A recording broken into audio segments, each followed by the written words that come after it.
अस्सलाम वालेकुम। मैं अमजदुल्ला ख़ान, स्पोक्समैन एमबीटी। जैसा कि आप लोग जानते हैं कि आज जो है मेदक में एक नाखुशगवार वाक़या पेश आया। ये वाक़या क्या है पहले तो मैं वो बयान करूँगा, उसके बाद में जो पुलिस का फेलियर है, सिस्टम का फेलियर है। एक मिनहाजुल उलूम मदरसा है। वो मिनहाजुल उलूम मदरसे में अक्सर क्या होता, मदरसों में लोग जो है बाहर जो अफराद है वो लोग कुछ पैसे भेजते हैं कि मदरसे में कुर्बानी दे बोलकर।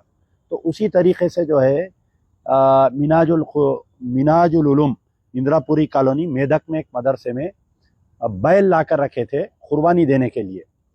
तो हर चीज़ है उनके पास, डॉक्टर सर्टिफिकेट है और आपके कहाँ से जानवर खरीदे सो ये है। तकरीबन 2-2:30 बजे के करीब में कुछ शरपसंद अनासिर, अब वो बोलिए आप हिंदू युवा वाहिनी वाले बोलिए, गौरक्षा समिति बोलिए, जो नाम बोलना है बोलिए, बीजेपी बोलिए, आरएसएस बोलिए, ये लोग वहाँ पर आकर जमा होके वो जानवरों को जो चर रहे थे जानवर, उनके ऊपर एतराज़ करके जानवरों को खींच के लेके जाने की कोशिश किए। मदरसे के लोग जमा हुए, वहाँ पर जमा होके एतराज़ किए। तो तकरीबन 1 घंटे तक ये सिलसिला चलते रहा।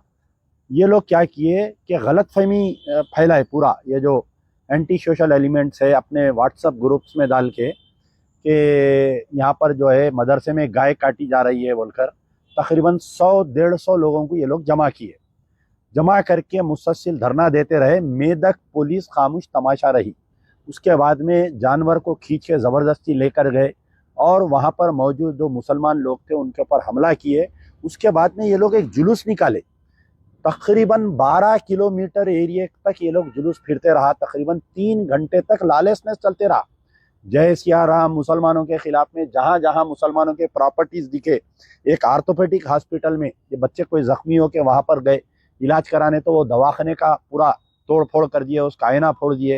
एक कोई डॉक्टर जा रहे थे गाड़ी में, उनको रोक के मारे।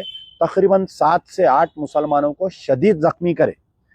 तो अब मेरा बोलने का मतलब ये है कि मेदक पुलिस 3 बजे से लेके रात के 10-11 बजे तक क्यों खामोश थी?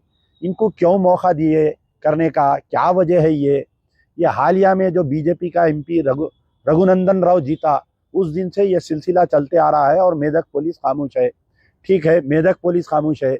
इंटेलिजेंस एक डिपार्टमेंट होता तेलंगाना में। इंटेलिजेंस डिपार्टमेंट के पास ये न्यूज़ थी कि 8 एमपी जीतने के बाद में तेलंगाना में बीजेपी आरएसएस कहीं ना कहीं गड़बड़ करवाएगी बोलकर। तो हमारे स्टेट के चीफ मिनिस्टर रेवंत रेड्डी साहब क्या कर रहे हैं बताइए आप? ये सॉफ्ट हिंदुत्व की पॉलिसी। हम जो है तेलंगाना के मुसलमान रेवंत रेड्डी को वोट नहीं दिए, रेवंत रेड्डी की कांग्रेस को हम वोट नहीं दिए, हम राहुल गांधी की कांग्रेस को हम वोट दिए। हम जो है प्रियंका गांधी और सोनिया गांधी को देखकर हम वोट दिए। लेकिन जब से बड़े अफसोस की बात है कि जब से रेवंत रेड्डी चीफ मिनिस्टर बने हैं, ये सॉफ्ट हिंदुत्व की पॉलिसी को अपनाए हुए हैं। चाहे वो ईद उल अजहा के जानवर लाने का मसला रही है, चाहे वो कोई और मसला रही है। मैं आपको जो है तेलंगाना के इन चीफ मिनिस्टर बनने के बाद से आज तक सबसे पहले एक वेलपुर विलेज है जो निज़ामाबाद का विलेज है, वेलपुर विलेज में खबरस्तान में वहाँ पर एक मंदिर की तामीर की गई। वहाँ का मेंबर ऑफ पार्लियामेंट 3 दिन तक नंगा नाच किया। निज़ामाबाद की पुलिस खामोश तमाशा रही। उसके बाद में 22 जनवरी 2024 के दिन मस्जिद सराय मीर नारकटपल्ली, जो नलगुंडे का एरिया आता नारकटपल्ली, वहाँ पर एक मस्जिद में ये जो राम मंदिर का इनाग्रेशन का जो तारीख था उससे 1 दिन पहले वहाँ पर नारकटपल्ली में ईशा की नमाज चल रही। ये शरपसंद अनासिर मस्जिद का दरवाज़ा बंद करके वहाँ पर एक टेम्पररी मंदिर लाकर 18 घंटे तक मुसल्लियों को बंद करके रखे। लेकिन वहाँ की पुलिस खामोश रही, रेवंत रेड्डी की सरकार खामोश रही, वहाँ के नलगुंडे के जो भी इंचार्ज एमएलए मिनिस्टर है वो लोग खामोश रहे। दूसरे दिन जाके मुस्लिम तंजीमा उनसे मिले, लेकिन आज की तारीख तक उनकी कोई गिरफ्तारी नहीं, कोई केस बुक नहीं हुआ नारकटपल्ली के इश्यू के बाद में। आप उसी दिन रात में संगारेड्डी में एक जुलूस निकाले, यानी राम मंदिर की तामीर का जश्न मनाते हुए एक जुलूस निकाले।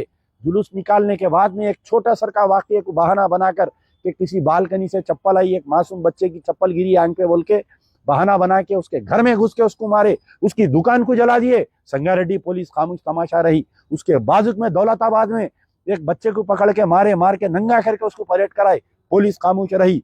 उसके बाद में हालिया में आपको मालूम होना चाहिए जंगी चरले का वाकया, होली के दिन का वाकया है। मस्जिद के सामने एक इलीगल डब्बे के सामने रख के उन्हें राजा सिंह के गाने लगाया।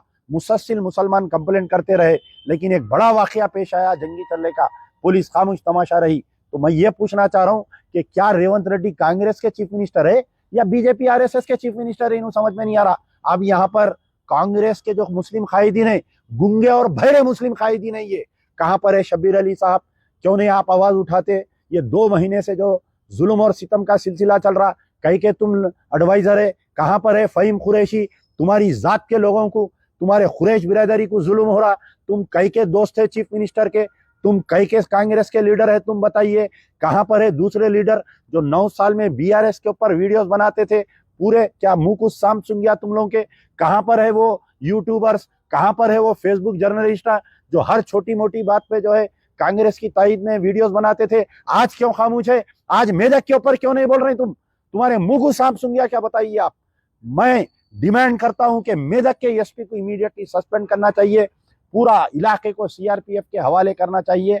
और मेदक का हम जब से बात मालूम हुई, मैं मुसलसिल मेदक के एसपी को फोन मिला रहा हूँ, मेदक के डीएसपी से बात किया, वहां के जख्मियों से बात कर रहा हूँ, इंटेलिजेंस वालों से बात कर रहा हूँ, पूरों से हम मजलिस बचाओ तहरीक चौकन्ना है और तमाम मुसलमानों से ये, क्योंकि 2 दिन के कल और परसों भी ईद उल अज़हा है और ऐसे वाकयात पेश आने वाले हैं। ये लोग चाह रहे हैं कि तेलंगाना को जो है बीजेपी का लेबोरेटरी बनाकर पेश करे। ये बीजेपी आरएसएस की हिम्मत इसलिए हुई कि 8 सीट वो लोग तेलंगाना में जीते। 8 सीट किस लिए जीते? रेवंत रेड्डी के गलत फैसलों से। चिवड़ले में डॉक्टर रंजीत रेड्डी को कैंडिडेट बनाए, जो बदनामे जमाना कैंडिडेट था बीआरएस का, आप उसको कैंडिडेट बनाए। सिकंदराबाद में बीजेपी की जीत इसलिए हुई कि आप नागेंद्र को कैंडिडेट बनाए। आप 2 साल तक मुहिम चलाए खिलाफ में, लेकिन उसको कैंडिडेट बनाए। मेदक पार्लियामेंट हारने की वजह यह है कि आप जो है सही कैंडिडेट नहीं डाले। करीमनगर हारने की वजह कि कांग्रेस का कैंडिडेट सही नहीं था। निजामाबाद हारने की वजह कांग्रेस का कैंडिडेट सही नहीं था। कहीं ना कहीं ऐसा महसूस हुआ कि प्लेट में रखकर बीजेपी को रेवंत रेड्डी 8 एमपी पेश करे। कल के दिन अगर हो सकता है कि कोई कांग्रेस में बगावत हो इनके खिलाफ में, तो बीजेपी इनका साथ दे। और महाराष्ट्र के शिंदे, तेलंगाना के शिंदे इन्हों बनने की चक्कर में है। मैं कांग्रेस के सरबरा सोनिया गांधी, खरगरे, राहुल गांधी, प्रियंका से मुतालिबा करता हूं कि हम रेवंत रेड्डी को देख के वोट नहीं दिए। हम इसलिए वोट नहीं दिए कि ये जुल्म और सितम हम सहने के लिए। हम इसलिए वोट नहीं दिए कि मस्जिद सराय मीर के पास मस्जिद की जमीन में पूजा हो। हम इसलिए वोट नहीं दिए कि जंगी चरला में हमारे मुसलमान बच्चों को मारे। हम कांग्रेस को इसलिए वोट नहीं दिए दौलताबाद में हमारे बच्चे को नंगा नाच करे। हम इसलिए कांग्रेस को वोट नहीं दिए कि संगारेड्डी में हमारे दुकानों को जलाए। हम इसलिए वोट दिए कि कांग्रेस, राहुल गांधी वाहिद शख्स है जो आरएसएस से लड़ रहा है। आरएसएस के मुकाबले में बीजेपी को हराने के लिए हम तेलंगाना में मुसलमान कांग्रेस को वोट दिए। आप जल्द फैसला करिए, वरना लम्हों ने की खता सदियों ने पाई सजा हो जाएंगी और कांग्रेस का सफाया हो जाएगा। कांग्रेस के चंद सरबराह मुस्कुराते हैं मेरे वीडियोस देखकर।